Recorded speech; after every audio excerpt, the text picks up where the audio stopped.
This is the Reds POSTCAST, your instant game reaction for the Cincinnati Reds. Part of the Locked On Podcast Network, your team every day.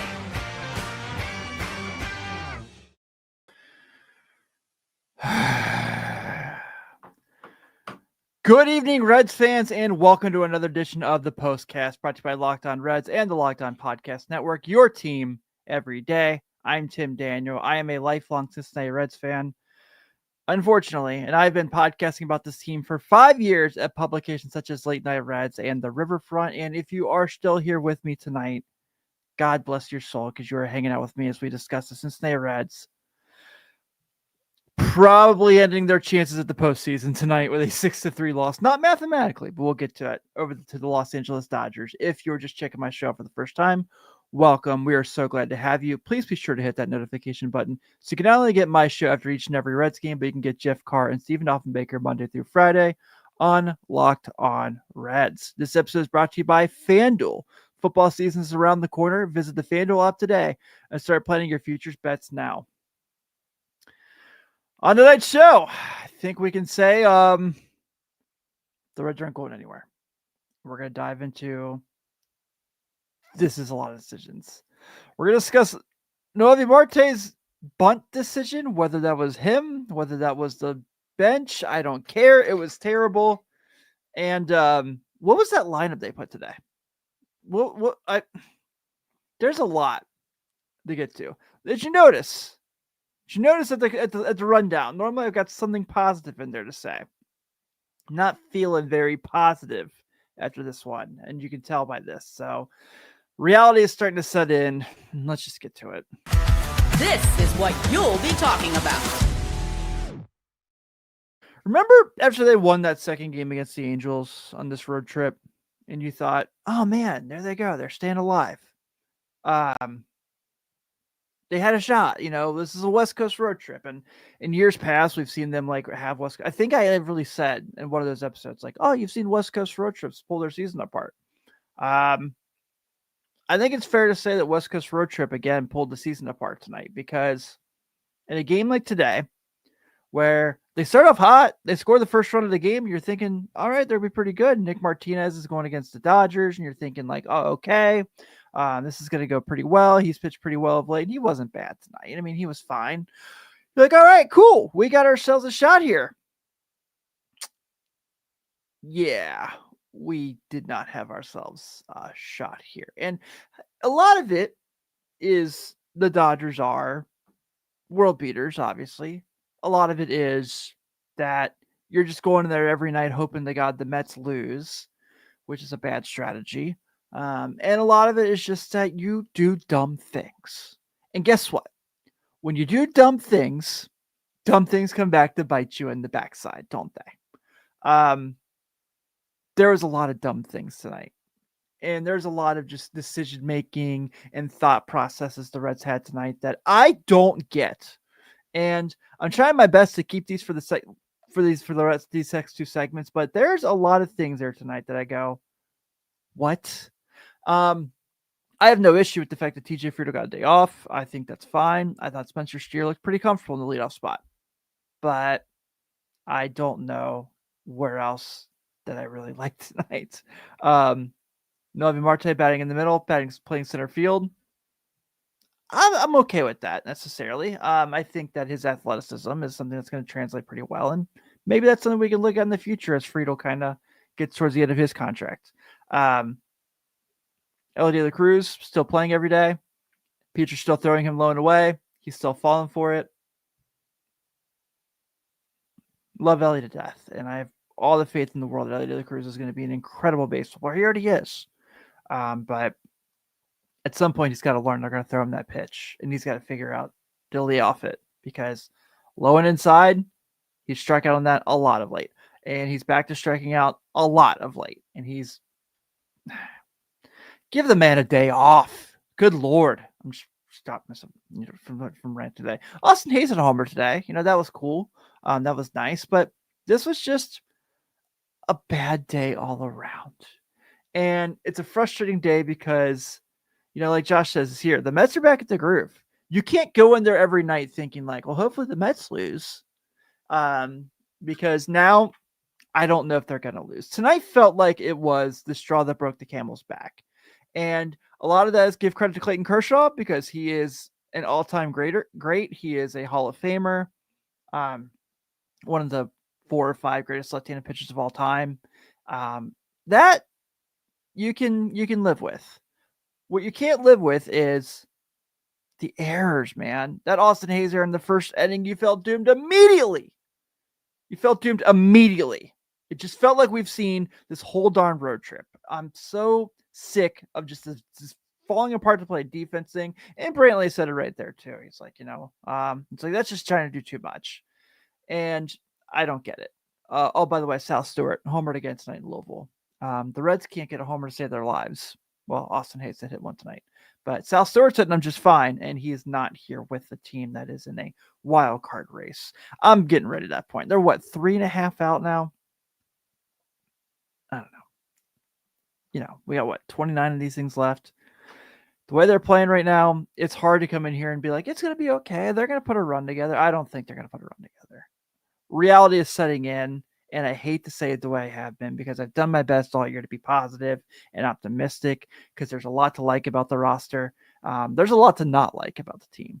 And there's a lot of decisions that went into tonight that just feel like it was a team that was doing their best to not lose. And they weren't aggressive. They did a lot of really stupid decisions like they always do. And Clayton Kershaw Kershaw'd them. And give him credit. The way that guy reinvents himself, that's why he's an all-time great. That's why he's a Hall of Famer. But this is a team that just can't get out of their own way. And a lot of that's Terry Francona.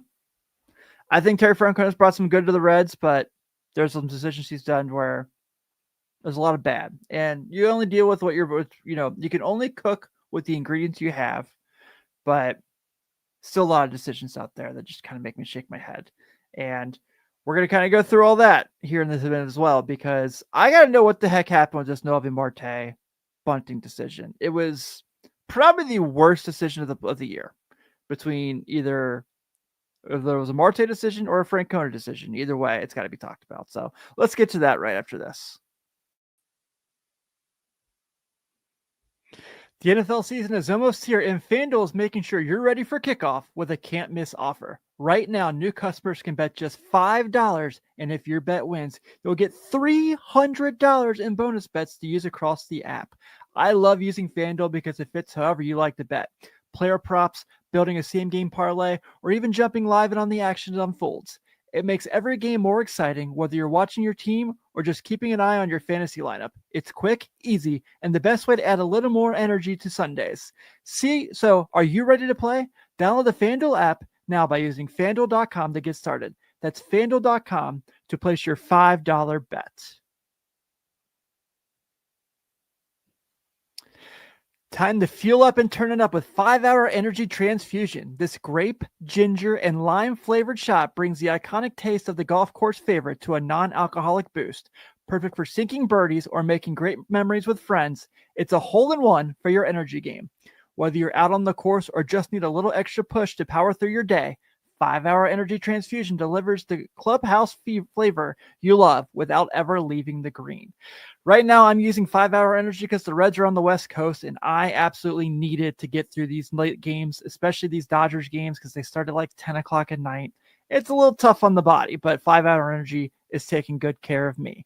Golf is all about good times with good people and good flavors. The grape, ginger, lime flavor of 5-Hour Energy Transfusion gives you the best parts of your clubhouse go-to without leaving the course or chasing down the bev cart. Now you can amp up the fun even more. Just buy, snap, and enter for a chance to win a dream golf trip for 2 to any golf tournament in the USA.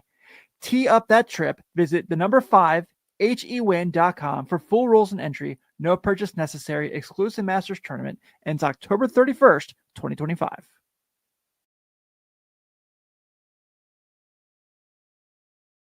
Want to give a shout out to my everydayers that are hanging out with me here on the postcast. If there's any good that comes out of a night like tonight, it's that I get to come here and talk about it with you all. And I really appreciate it.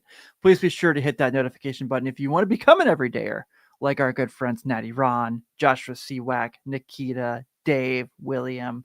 I love the fact that when I come on here and I log on, I see the same people every day.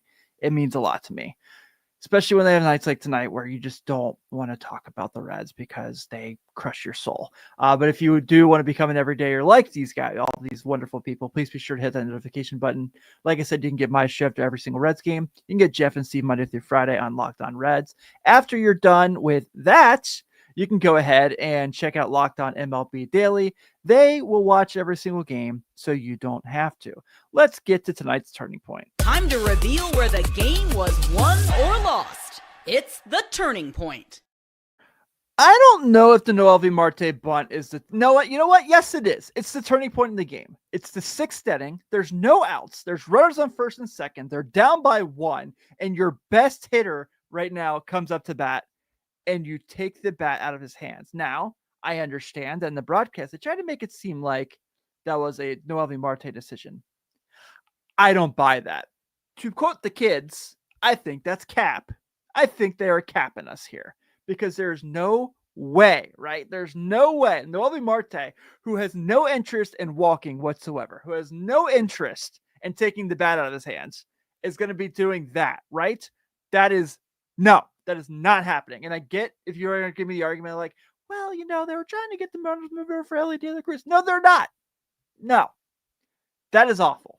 Noel V. Marte, 313 with 11 extra base hits in August going into that bat. And you did that. There is no way that I can come here and talk to you guys and find a way to just kind of like play like Reds favoritism and go like, well, this is why they did it. That was awful. And it cost them 2 outs, 2 much needed outs at that for a team that's trying to put something together here, who's trying to find a way to win some games. I shouldn't say they're trying to win games anymore. I don't think they are. Because that's not what a team is trying to win games does when your best hitter, who's been swinging the bat the way he has ever since he came back from the IL, is going to go do that. When he has situations where he goes out there and he's like, look, I'll play whatever position you need me to play. It's so stupid. It was the single-handed worst decision the Reds have made this year in game. And there's a lot of them, right? Ian Gibaut opening day still sticks out like a sore thumb. This is up there. You can tell me if it's Noel V. Marte. You can tell me it's Terry Francona. I don't care. But that was the absolute worst decision I've seen made this year. And I am really, really irritated. I don't know how I got to this point where I just like could be so more disappointed than I am in a decision they made tonight. And maybe I'm just focusing way too much on this because they're playing so bad of late. They're now at what? They've lost 6 of the last 7 now, but this is brutal. And guess is going to the mound tomorrow as you're trying to avoid being this your first sleep of the year. Shohei Ohtani, and the way you're swinging the bats, it's not good. It's really not good. Let's get to our Locked On Player of the Game because I guess there has to be one. This is the Locked On Player of the Game. Before I do list this off, and like I said yesterday, I appreciate you guys spending some time with me as I have to be a crotchety old man. But Locked On right now is doing our listener survey. I'll put the QR code up here for you now, or you can go to lockedonpodcast.com/survey and enter for a chance to win 1 of 10 $100 Amazon gift cards. If you think we have too many ads, put it here. If you think we just are old men,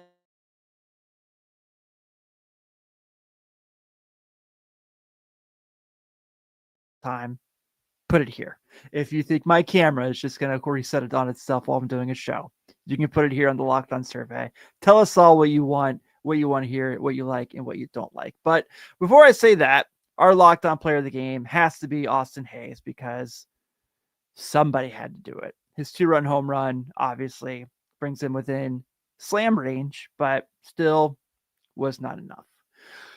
So the Reds, obviously, going against Clayton Kershaw tonight, gave TJ Friedl the night off. That's fine. I don't have an issue with that. They also stacked righties. That's fine. Don't have a problem with that. Here's where it gets really confusing. So Noelvi Marte hadn't played center field all but like a couple innings the other day. He started center field tonight. There was that. Santiago Espinal, who I don't know, like must have like hidden secrets about the Reds that the Reds feel like they don't want the world to hear. Started in right field tonight. That's something. Started in right field tonight. That's the option. That was the best bet they had. So there was that. Jose Trevino hit up 6th in the order. Ke'Bryan Hayes 7th in the order. Love Ke'Bryan Hayes to death. Really enjoyed him as a Red. Big at bats for a guy that hitting level. Though, whatever. I don't know if I'm more confused by what the options are, if I'm more confused by what they put together, because that lineup was awful. Just going to call it what it was. You're at this point now where I think every single Reds media member in the world is like, hey, dude, Ellie De La Cruz needs a day off. And despite knowing that and seeing it and being aware of it, you're still like, let's find other ways to move the lineup around. Spencer Steer did fine leading off. I'm not going to be like, I'm not mad at him, but this lineup sucks. I'm just going to call it what it is. It was an awful lineup. And the fact that us as Reds fans have to stay up and watch them play this crap on a night-to-night basis is so frustrating. And we as Reds fans deserve better. We deserve better options on the field than Santiago Espinal playing right field. And what's a better option? I don't know. I would really like to see Hector Rodriguez in there getting those at-bats. And I know it's whatever. People can say what they want there. But at some point, the fact that you're just like doing everything you can to not have Sal Stewart and Hector Rodriguez be on the big league roster until September when the rosters expand, it's so stupid. And I can't come here anymore and tell you guys like, don't worry, it's going to be okay, because it's the Cincinnati Reds and I'm losing my optimism, as you can see, guys, and I hate it. I hate it a lot, but that's where we are. The Reds are losers tonight to the Los Angeles Dodgers, 6-3. The Dodgers have 6 runs on 10 hits and no errors. The Reds have 3 runs on 7 hits and an error. Clayton Kershaw is your winning pitcher. He is now 9-2. Nick Martinez is your losing pitcher. He's now 10-10. And Tanner Scott picks up his 20th save of the year. And tomorrow, the Reds will try to avoid a sweep. And the good news is Nick Lodolo is back on the hill, coming back from the IL. He is 8-6 with a 3.05 ERA. He'll be going against Shohei Ohtani, who last time he pitched against the Reds had to be pulled early due to an injury. And also the Reds have found a way to beat him with the bat in his hand too. So there's that going as well. Ohtani is 0-1 with a 4.61 ERA and just 27 in the third innings pitched.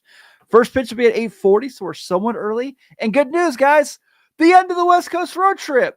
Don't look that they have another one next month. But yes, this is going to be finally first pitch is at 8:40. I will be here at a rational time tomorrow. Everyone, I hope you enjoy the rest of your evening before you have to go to work tomorrow. I'm Tim Daniel. Go Reds. And I don't know. Maybe this gets better. I'll see you tomorrow.